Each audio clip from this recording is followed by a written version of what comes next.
So there's something that I don't like, Kim, and it's when articles decide that they, as non drivers, are going to tell customers how much they should tip drivers. According to this article, food and rideshare drivers are putting out the message that we are dissatisfied with tips. And so far, so good. I think that most of us can probably agree with that synopsis. Kim? Yeah, I agree. I agree. They're kind of what they were saying, and I think we said this last week, that since pandemic times are we're coming out of them, things have completely changed. I think one of the drivers that they interviewed said that everybody should tip 15 to 20%.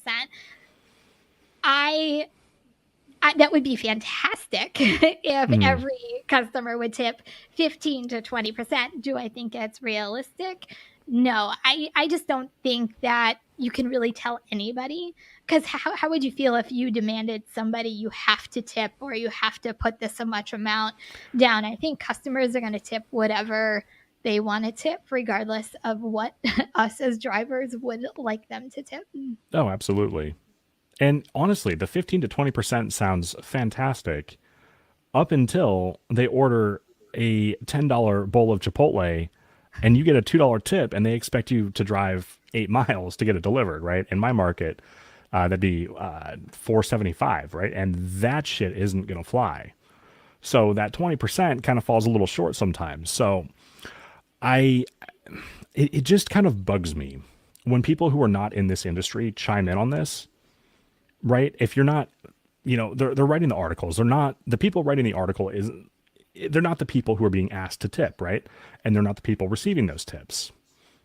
So I don't know. It just kind of bugs me. I wish that customers would go directly to the source rather than articles cherry picking drivers to to pass out information that may not actually be all that good.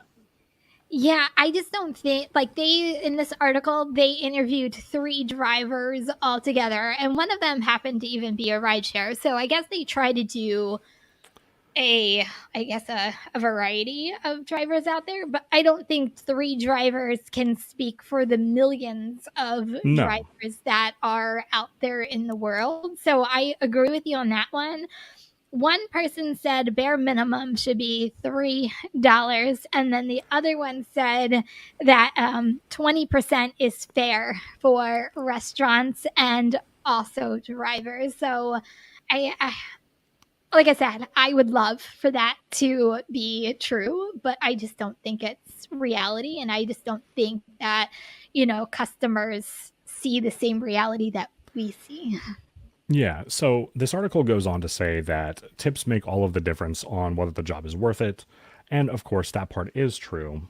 They say that demand is down since the pandemic times. Also true. I think most of us can probably agree with that.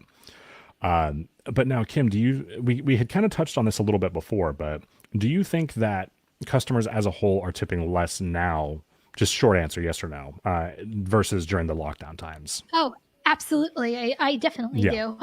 I just think people they're in I think we're in a completely different mindset. I think when we were in lockdown and we couldn't get out, like, I feel like it felt like we were trapped, and we would do anything to have our drivers get anything for us. So I think there was Yeah. a different sense of urgency and appreciation now that people can go out and get things for themselves, and life is getting back to, I'll say, a new normal, because I don't even know whether we know what normal is anymore, but a new normal.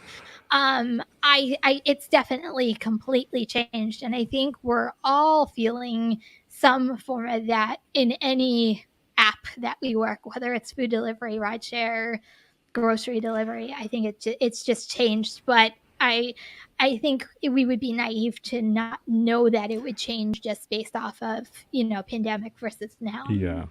So, what is your thoughts on the $3 minimum? I personally think that that's not quite enough. I don't, I've never put a minimum on it, to be honest with you. I feel like, to me, the longer your distance, like your distance should also equal what you're paying your driver. I think that's more of my biggest pet peeve, because it drives me personally crazy when I see orders that are 10 miles away and the order, I'm making this up, is like $7.75 because the customer thought that $2 tip was going to get someone to travel 10 miles to their house. I just don't think customers think of the traveling that's involved, or that what drivers have to do. And I think that's one of my personal pet peeves. And I also think, and maybe it's just me, like I almost feel like the higher the dollar amount, I almost feel like, I don't want to say the greater the tip because I feel like that feels like it sounds privileged, but I think that customers should tip appropriately based off of what they're ordering as well. I think that's the better way of saying it. So our next slide is a question for you guys. Would you rather be tipped a percentage of the order or based on the distance you're being asked to drive? Ooh, that's a good question. If you could only pick one, leave it in the chat. Kim, what would you choose? The percentage of the order. Yeah. Yeah. Okay. And there's a specific reason, and maybe it's because I'm on the large order program with DoorDash. So you're cheating. I got a large order, even a catering order, and I only got tipped based off of the distance, I would be out a lot of moolah for doing those orders. So for me, it would definitely be tipped by percentage. That's fair. So I think for me, it would probably, well, you know what? Okay, I'm trying to give myself outs here. I think I'd probably actually go by the mileage personally, but there's a whole slew of factors, obviously, but I think for me personally, just the mileage.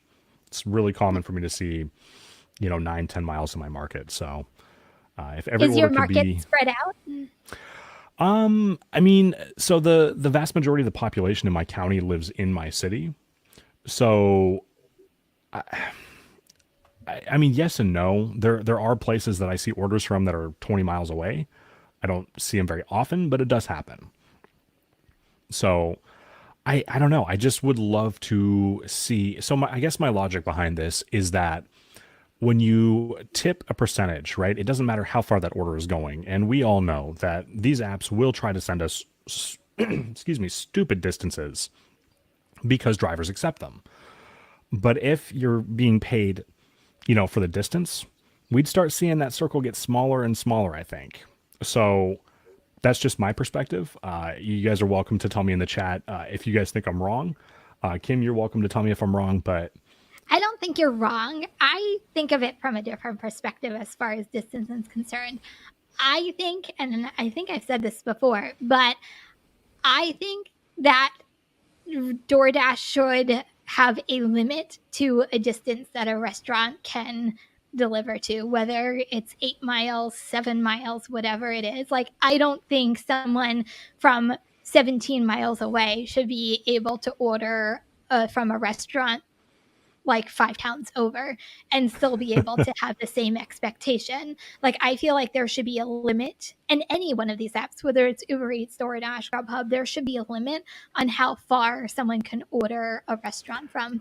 Just so my I own think, opinion. yeah. So, I mean, I agree with you up until a point, but where I have to split with you is it depends on the compensation. Ultimately, I will drive 50 miles if I'm being paid $100 to do so.